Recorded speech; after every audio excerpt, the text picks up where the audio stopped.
Hello dear students, आप लोगों का इस नए क्लास में स्वागत है। आज हम अपनी इस नए क्लास से हम एक नया चैप्टर स्टार्ट करने वाले हैं और चैप्टर का नाम है साझेदार का प्रवेश।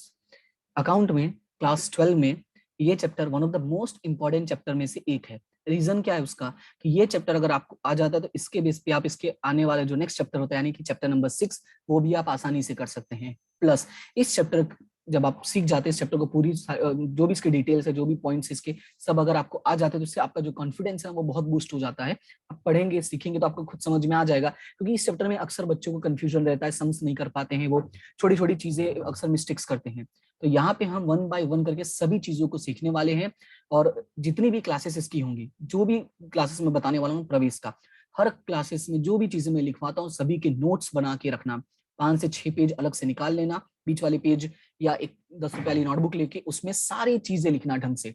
ठीक है, हम स्टार्ट करते हैं फिलहाल और समझते हैं कि प्रवेश का मतलब क्या था, साझेदार का प्रवेश का मतलब क्या, इस चैप्टर में क्या क्या चीजें सीखनी है और क्या होता है इन सभी का मतलब। तो सबसे पहले एक जनरल में बात करता हूँ, जिस सबसे पहले हम बात करते हैं प्रवेश की। ठीक है, अगर मैं जनरली प्रवेश का मतलब अगर बात करते हैं कि प्रवेश क्या होता है, तो प्रवेश का मतलब क्या समझते हैं कि किसी भी इंसान का कहीं पे आना। ठीक है, क्या समझते हैं, किसी भी इंसान का कहीं पे आना। आना मतलब होता है ना प्रवेश हो गया, कि भाई प्रवेश हो गया इनका यहाँ ये स्कूल में प्रवेश हो गया है, बोलते हैं ना एडमिशन। तो वही क्या होता है, आना। क्लियर है इतना, ये होता है प्रवेश का मतलब। लेकिन अभी क्या हम बात करें साझेदारी का प्रवेश का, तो यहाँ पे थोड़ा कुछ बातें समझना जरूरी है कि प्रवेश किस में हो रहा है। प्रवेश हो रहा है पेढ़ी में। किसमें प्रवेश हो रहा है, पेढ़ी में। सारी चीजों को याद रखना कि आना तो है लेकिन आना कहाँ है, पेढ़ी में। कहाँ आना है, पेढ़ी में। और इसी वजह से चैप्टर का नाम है साझेदार का प्रवेश। अब यहाँ पे कुछ नियम और कानून है जो हमें समझना जरूरी है। तो ये प्रवेश की जो बात की गई है, बात कहाँ की गई वो पहले मैं आपको बता देता हूँ। बेसिक नॉलेज है, आपको पता होगा तो बहुत अच्छा लगेगा।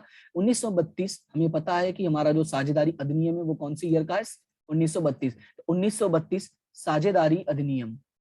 लेकिन याद रखना ये जो अधिनियम है साझेदारी, एक्चुअली भारतीय साझेदारी अधिनियम है।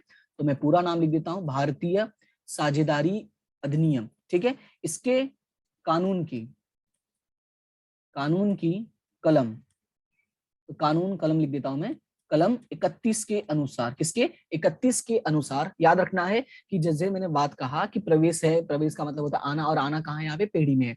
लेकिन हमें ये बात जानना जरूरी है कि भाई कहीं आएगा कैसे। तो याद रखना है कि 1932 भारतीय साझेदारी अधिनियम कानून कलम के अनुसार 31, ठीक है, याद रखना 31 कलम के अनुसार इन्होंने ये कहा कि सभी का सर्वसम्मति होना जरूरी है। तो यहाँ पे याद रखना है कि जो प्रवेश होगा वो प्रवेश कैसे होगा, प्रवेश कैसे होगा, सर्वसम्मति से। यहाँ पे मैं लिख देता हूं सर्वसम्मति से।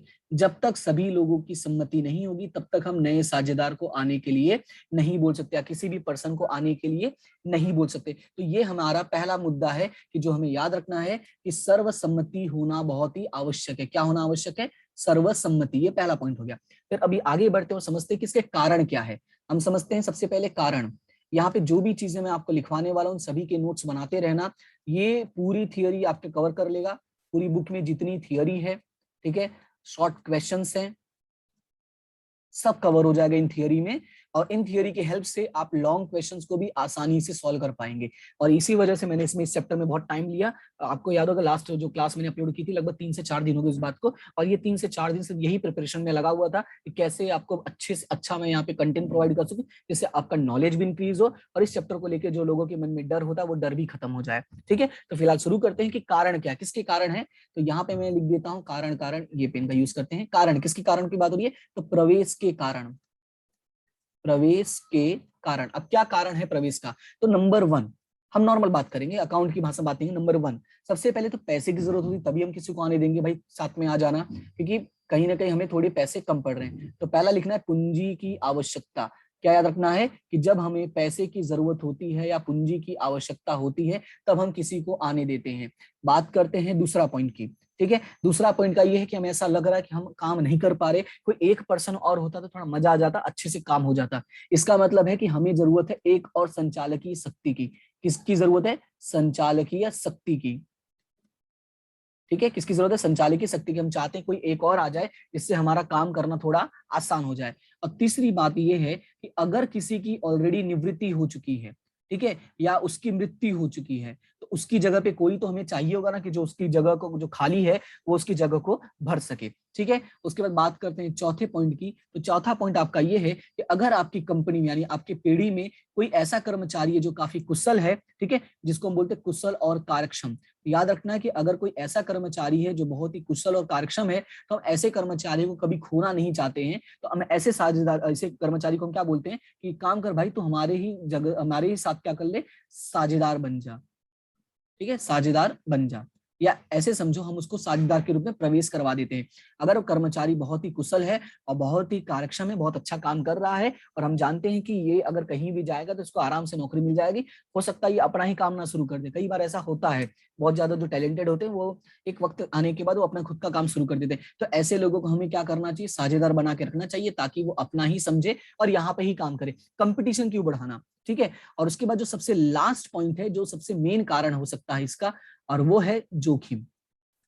क्या करने के लिए, जोखिम का बंटवारा या जोखिम का वितरण। कई बार ऐसा होता है, हम ऐसा काम करते हैं कि हमें लगता है भाई इसमें रिस्क है, ठीक है, रिस्क है तो इश्क है, बात सही है, लेकिन रिस्क अगर ज्यादा हो गया तो बहुत झेलना पड़ जाएगा, क्योंकि इसमें साझेदारों की जो दायित्व होती है वो अमर्यादित होती है। ये हमने पहले चैप्टर में पढ़ा है। तो इसी वजह से हम क्या करते हैं, किसी एक को बुला लेते कि भाई एक काम करो, तुम साथ में आ जाओ, ताकि जो होगा भाई साथ में मिलके सह लेंगे थोड़ा। क्लियर है। तो ये आपके 5 कारण है, तो मैं यहाँ पे लिख देता हूँ वापस, ये 5 के 5 क्या है, हमारे कारण है। किस चीज के कारण है, तो प्रवेश के कारण है, याद रखना है।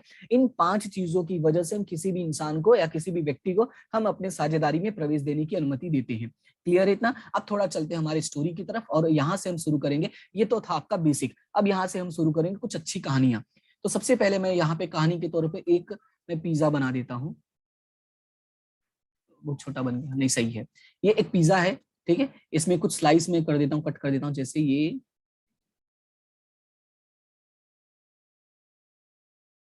थोड़ा कम ज्यादा हो गया साइज, बट एडजस्ट कर लो। ये एक स्लाइस, 2, 3, 4, 5 और ये 6। टोटल कितने स्लाइस बना दिए मैंने, 6 स्लाइस। अब देखो यहाँ पे हमें याद रखना है हमारे पास टोटल कितने स्लाइस हैं, 6 स्लाइस है। ध्यान से समझना, बहुत मजा आएगा। टोटल कितने स्लाइस हैं, 6 स्लाइस है। यानी एक जो पिज्जा होता है ना, पिज्जा का पूरा बॉक्स, उसमें 6 टुकड़े पड़े हुए हैं।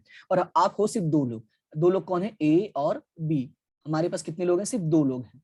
अब ये जो 6 स्लाइस है और 2 ही लोग हैं, इसका मतलब ये हुआ कि 3-3 स्लाइस आराम से लोग बांट के खा सकते हैं ना, आराम से आपस में तीनों, मतलब ये सॉरी, ये दोनों 3-3 स्लाइस खा सकते हैं। ये इनका अच्छा खासा चल रहा था। लेकिन अब अचानक से क्या हुआ, दूर से देखा इन्होंने, दूर से देखा तो एक इनका फ्रेंड हंसते हुए आ रहा था।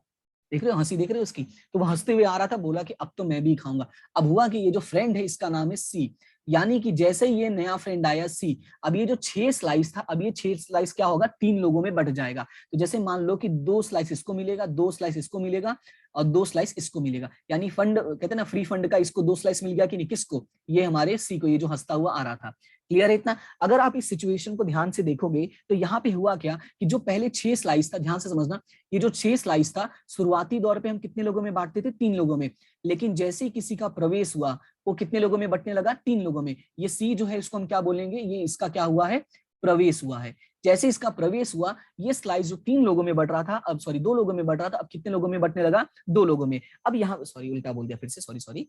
जो 3 लोगों में बट रहा था, अरे यार माफ करना, क्या मैंने कहा कि जो स्लाइस था 2 लोगों में 3-3 टुकड़े बट रहे थे, ठीक है, हाँ ये सही है। लेकिन अब क्या हो रहा है, 3 लोगों में बट रहा है, लेकिन टुकड़े कितने मिल रहे हैं, सिर्फ 2-2 टुकड़े मिल रहे हैं, यानी 2 ही 2 स्लाइस मिल रहे हैं। अब होता क्या है, इसका मतलब क्या है, इसका मतलब साफ एक बात समझ में आई कि कोई अगर आता है, इसका मतलब क्या, इसका मीनिंग क्या है, इसका मीन्स या इसका मतलब ये हुआ, ध्यान से समझना, कि जो 2 साझेदार थे, यानी 2 लोग थे, ए और बी, तो तीसरे के आने की वजह से 2 में से, ध्यान से समझिएगा, किसी ना किसी को, या दोनों को ही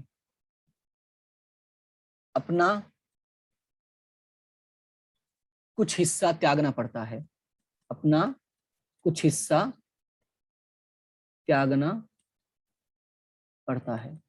इसको भी आप नोट्स में ऐड कर सकते हैं, ठीक है, ये आपके बहुत काम आ जाएगा। अभी देखो यहाँ पे मैंने क्या समझाया, मैंने ये कहा कि जब दो लोग रहते हैं और दो के बाद कोई तीसरा आ जाए तो इन दोनों पर क्या असर होगा, इन दोनों पर असर ये होगा कि उन दो में से किसी ना किसी एक को, ध्यान समझना, उन दो में से किसी ना किसी एक को, ये आपका मेन पॉइंट है, किसी ना किसी एक को या तो दोनों को ही अपना कुछ हिस्सा क्या करना पड़ता है, त्यागना पड़ता है। जैसे यहाँ पे हुआ ना कि देखो ए और बी ने एक एक स्लाइस इसको दे दिया कि नहीं, तो इन दोनों को क्या करना पड़ा, त्यागना पड़ा कि नहीं, अपना अपना कुछ हिस्सा किसी और को देना पड़ा। क्लियर है इतना? तो ये पॉइंट आपको याद रखना है कि जब कोई तीसरा आता है तो तीसरे के आने की वजह से हमारे जो बाकी लोग होते हैं उनको कहीं ना कहीं अपना कुछ हिस्सा उसको देना पड़ता है। किसको देना पड़ता है, जो नया आया है साझेदार। ठीक है, तो ये आपको छोटा सा जो पॉइंट है वो याद रखना है। ये सारी चीजें मैं इसलिए मिटा दे रहा हूं ताकि ये नोट्स अच्छे से रहे और आप इसका बढ़िया से यूज कर पाए। अब आगे बढ़ते हैं और आगे की कहानी समझते हैं। अब यहाँ पे बात को समझो, ये जो तीसरा पर्सन है, इन लोगों ने क्या किया है, त्याग किया, इसको यहाँ पे मीन वर्ड है, त्यागना पड़ता है। लेकिन अब यहाँ पे समझो, जो तीसरा पर्सन है, तीसरा मतलब सी, तो यहाँ पे चलो हमारे पास नाम है तो मैं यहाँ पे लिख देता हूं, ये जो सी है, जो इसे लाभ हुआ है, इसे जो लाभ मिल रहा है, ध्यान से समझना, इसे जो लाभ मिल रहा है, कहां से लाभ मिला, ये पिज्जा वाला लाभ, ठीक है, ये जो लाभ मिल रहा है उसको ध्यान से समझना, ये कैसे मिला, क्योंकि उसके बदले, लाभ ये कैसे मिल रहा है, क्योंकि उसके बदले बाकी साझेदारों ने या बाकी दोनों ने, बाकी दोनों कौन थे यहाँ पे, ए और बी, तो यहाँ पे बाकी दोनों में मैं लिख देता हूं ए और बी। ठीक है, अगर आप क्लास देखेंगे तभी समझ में आएगा, नोट्स डाउनलोड करके या ऐसे स्क्रीनशॉट लेके आपको क्लियर नहीं होगा, इसलिए क्लास को ध्यान से देखना कि जो इसे लाभ मिल रहा है, किसे मिल रहा है, सी को, वो लाभ कैसे मिल रहा है, क्योंकि उसके बदले में बाकी दोनों ने क्या किया है, अपना हिस्सा दिया है, इसको अपना हिस्सा त्याग दिया है। अगर अपना हिस्सा त्याग नहीं दिए होते तो कहां से इसको मिलता। ठीक है, तो ये बात याद रखना, इसे जो लाभ मिलेगा, ये जो इसे 2 पिज्जा मिला, एक्चुअली कहां से मिला, इन दोनों ने त्यागा, इसीलिए इसको मिला। अब ये बात को समझो, जब ये त्याग दिए हैं, किसने त्याग दिया, इन दोनों ने, तो इस त्याग के बदले में याद रखना, इस त्याग की भरपाई करनी पड़ेगी नहीं, तो इसकी भरपाई के लिए, किसकी भरपाई के लिए, जो त्याग किया गया है, तो इसकी भरपाई के लिए, ध्यान से समझना, भरपाई के लिए कुछ रकम देना पड़ेगा। ध्यान से समझिएगा, कुछ रकम देना पड़ेगा। कौन रकम देगा, ये जिसको मिला है, बात समझे, किसको मिला है, यहाँ पे सी को, तो यहाँ पे मैं लिख देता हूं किसको मिला है, ये सी को, तो कुछ रकम देना पड़ेगा, लेकिन किसको देना पड़ेगा वो याद रखना है, सी को देना पड़ेगा। किसको देना पड़ेगा, ये रकम देगा कौन, तो यहाँ पे मैं लिख देता हूं देगा कौन, तो ये रकम कौन देगा, ये रकम देगा सी, और क्या देगा, कुछ रकम। अब हमें नहीं पता कि क्या देगा, लेकिन हमें ये पता है कि कुछ ना कुछ तो देगा ही देगा।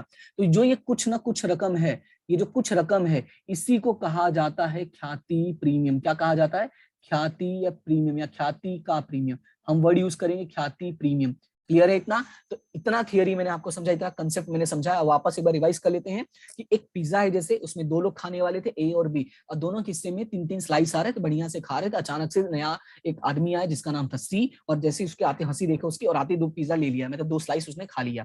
अब यहाँ पे हुआ क्या कि इसको ये जो 2 स्लाइस मिला, एक्चुअली इसको मिला कैसे, क्योंकि बाकी लोगों ने त्याग किया है, और जब बाकी लोगों ने त्याग दिया है तो इसका मतलब इसको भरपाई करना पड़ेगा कि नहीं, तो भरपाई करने के लिए कुछ रकम लेकर आता है, और इसी को हम क्या कहते हैं, ख्याति प्रीमियम कहते हैं। तो यहाँ पे मैं नीचे पूरा कंप्लीट लिख देता हूँ, ये जो कुछ रकम लेकर आता है साझेदार, इसी को हम क्या कहते हैं, ख्याति प्रीमियम कहते हैं। क्लियर है इतना? तो ये था आपका पूरा टॉपिक, ख्याति प्रीमियम क्यों उसको लाना पड़ता है, वो रीजन मैंने आपको एक्सप्लेन किया, ताकि आपको आने वाले समय में जब हम पढ़ेंगे आगे की चीजें तो आपको कोई कंफ्यूजन आ रही है, इसलिए यहाँ पे मैंने डिटेल में समझा दिया। अब थोड़ा आगे बढ़ते हैं और चीजों को समझते हैं।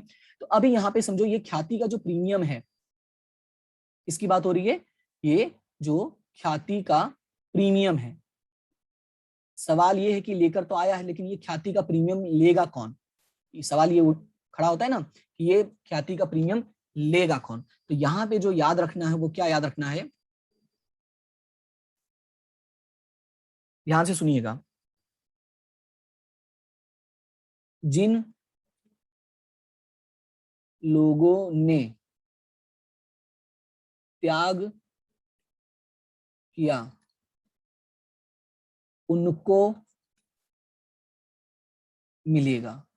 बात समझ में आई कि ये जो ख्याति का प्रीमियम लेकर आया है, यहाँ पे जो पैसा लेकर आएगा ठीक है। यहाँ पे जो भी पैसा लेकर आएगा वो पैसा मिलेगा किसको, उसी को मिलेगा जो क्या करेगा, त्याग करेगा। तो यहाँ पे मैं इसको ऐसे कर देता हूं, ठीक है। किसको मिलेगा, जिसने त्याग किया है उसको ही मिलेगा, उनको ही मिलेगा, चाहे ए त्याग करे चाहे बी त्याग करे। और इतना ही नहीं, देखो ये तो वो पैसा है जिन लोगों ने त्याग किया उनको मिलेगा, तो क्या अपने लिए कुछ लेकर नहीं आएगा, हाँ तो लेकर आएगा। तो सी यहाँ पे याद रखना है, ये जो सी है, सी अपने लिए भी कुछ लेकर आएगा, अपने लिए भी कुछ रकम लाएगा। थोड़ा ध्यान से समझिएगा, इसने क्या किया, अपने लिए भी कुछ रकम लेकर आया। तो जो ये अपने लिए कुछ रकम लेकर आया है ना, इस कुछ रकम को हम क्या बोलेंगे, इसी कुछ रकम को हम नाम देंगे, ये मुझे बंद करना पड़ेगा ये वाला इनटू शेप, बहुत गंदा शेप बन जा रहा है, रुक जाओ, ओके अटक गया, ठीक है। अभी ये जो कुछ रकम लेकर आएगा इसी को हम क्या नाम देंगे, पूंजी। क्लियर है इतना, यानी कि अगर ध्यान से देखो तो वो दो चीजें लाएगा, एक तो लाएगा ख्याति का प्रीमियम और एक लाएगा पूंजी। लेकिन पूंजी किसके लिए होगी, वो अपने लिए खुद के लिए लेकर आएगा, लेकिन ये जो ख्याति का प्रीमियम लाएगा ये उन लोगों के लिए लेकर आएगा जिन लोगों ने अपना बलिदान दिया है, मतलब अपने हिस्से का बलिदान दिया है। क्लियर है इतना, तो ये 6 बातें, अरे सॉरी, ये आपको बातें याद रखनी है। अब इसके बाद ये तो मैंने आपको पूंजी का समझाया कहानी और ख्याति प्रीमियम का कहानी समझाया, क्लियर है। लेकिन इतना ही नहीं है, इसमें और भी चीजें हमें समझना है। ये तो 2 सबसे इंपॉर्टेंट पॉइंट थे जो आपको समझना जरूरी होता है। लेकिन उसके बाद ये जो प्रवेश होता है, तो प्रवेश के बाद है ना कुछ परिवर्तन आते हैं, तो उन परिवर्तनों को हमें समझना है कि क्या क्या चीजें हमें इस चैप्टर में सीखनी होती है। तो यहाँ पे मैं यहाँ पे लिख देता हूं कि नए साझेदार के प्रवेश के बाद क्या क्या होता है। तो यहाँ पे याद रखना है, नए साझेदार के प्रवेश के कारण निम्नानुसार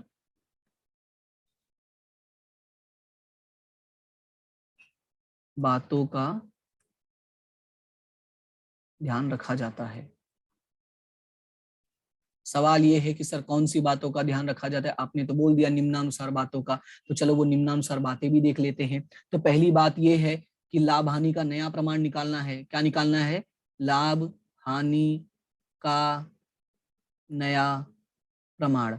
सवाल ये है कि लाभ हानि का नया प्रमाण का मतलब यहाँ पे क्या है, थोड़ा सा ऊपर चलते हैं। ये पिज्जा को देखो ध्यान से, कितने टुकड़े थे, 6 टुकड़े थे। पहले क्या होता था कि ए को 3 टुकड़े मिलते थे, बी को 3 टुकड़े मिलते थे, अब क्या मिल रहा है, 2-2 टुकड़े मिल रहे हैं कि नहीं। इसका मतलब ये हुआ कि जो 3 पिज्जा मिलता था अब कितना मिल रहा है, 2। तो इसी को हम क्या बोलेंगे, नया लाभ हानि का अनुपात। ये जो 2 हो गया ना, यही हमारा क्या है, नया लाभ हानि का अनुपात। तो पहला हमें ये सीखना है कि लाभ हानि का नया प्रमाण निकालना है, साथ ही साथ इसके साथ हमें एक और चीज निकालना पड़ेगा, त्याग का प्रमाण। क्या निकालना पड़ेगा, त्याग का प्रमाण। अगर ध्यान से देखोगे तो एक पिज्जा कम हो गया कि नहीं, मतलब एक पिज्जा का टुकड़ा कम हो गया ना, स्लाइस, पहले 3 स्लाइस था, 2 ही मिल रहा था, एक स्लाइस कम हो गया। तो ये हो गया हमारा पहला पॉइंट। दूसरा पॉइंट ये होता है कि ख्याति से संबंधित हिसाबी असरें देनी पड़ती। किससे संबंधित, ख्याति से संबंधित हिसाबी असरें।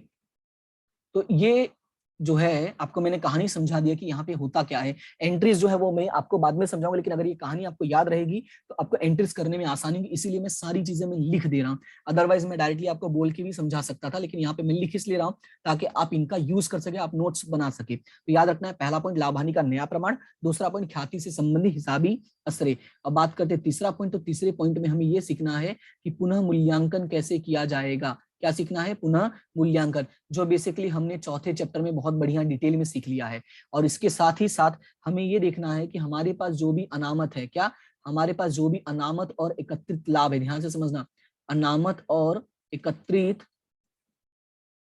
लाभ है, उनका हमें क्या करना होगा, बंटवारा। तो ये वाले टॉपिक भी हमने कौन से चैप्टर में सीख लिया, चौथे चैप्टर में। और यही वजह था कि ये दोनों का दोनों टॉपिक मैंने चौथे चैप्टर में आपको बहुत ही डिटेल से समझा दिया है। तो इन दोनों टॉपिक को हम यहाँ पे ज्यादा डिटेल में चर्चा नहीं करेंगे। हाँ, लेकिन जब बड़े सवाल करेंगे तो हमें तो करना तो पड़ेगा ही, लेकिन मैं अलग से चर्चा नहीं करूंगा, वही वाली क्लास आपको देखनी पड़ेंगे। उसके लिए मैं आपको ऐड कर दूंगा वीडियो, ताकि आपको पता रहे कि हमें यही वाला क्लास देखना है, तो उसका आपको टेंशन लेने की जरूरत नहीं है। और सबसे लास्ट जो पॉइंट हमें सीखना है वो सीखना है कि पूंजी में परिवर्तन होगा, क्योंकि हम यहाँ पे मूल्यांकन की ख्याति बांटे, लाभ का नया प्रमाण निकाले, तो कुछ ना कुछ तो परिवर्तन होने वाला ही है। तो वही पूंजी में परिवर्तन किस प्रकार से होगा उसके बारे में हमें डिटेल में चर्चा करनी पड़ेगी। तो ये टॉपिक है, इतने टॉपिक हमें सीखने हैं इस चैप्टर में। ये हमारे मुख्य टॉपिक होते हैं जो हमें इस चैप्टर में जमकर सीखने होंगे, लेकिन जिसमें से हमारा पहला फोकस रहेगा लाभ हानि के नए प्रमाण पे। किस पे रहेगा? लाभ हानि के नए प्रमाण पे और त्याग के प्रमाण पे। ये हमारा रहेगा पहला टारगेट। क्लियर है इतना? तो आज के लिए फिलहाल मैं इतना ही रखता हूं, ताकि ज्यादा क्लास लंबी ना हो जाए और आपको ऐसा बोरिंग जैसा ना लगे। तो ये इंट्रोडक्शन क्लास थी किसका? प्रवेश का। आप इसको बढ़िया से समझना। ये कहानी जो मैंने आपको यहाँ पे बताई है, पिज्जा वाली कहानी आपको प्रवेश का, यहाँ पे मैंने आपको ये एक्सप्लेन किया कि क्यों ऐसा करना पड़ता है, ताकि वहां पे जब हम चले तो आपको लॉजिक याद रहे, और लॉजिक याद रहेगा तो जर्नल एंट्री करना आपके लिए आसान हो जाएगा। भरोसा रखिएगा, अगर आप पिछली क्लासेस देखते आए हैं तो इतना मैं आपको यकीन दिला सकता हूँ कि आपको यहाँ पे कोई प्रॉब्लम नहीं होगी। और अगर ट्रस्ट रखेंगे तभी आपको भी अच्छा लगेगा और मुझे भी अच्छा लगेगा, क्योंकि ट्रस्ट होना भी जरूरी है। ठीक है, तो मिलते हैं अपनी नेक्स्ट क्लास में। तब तक के लिए thank you so much and have a good day.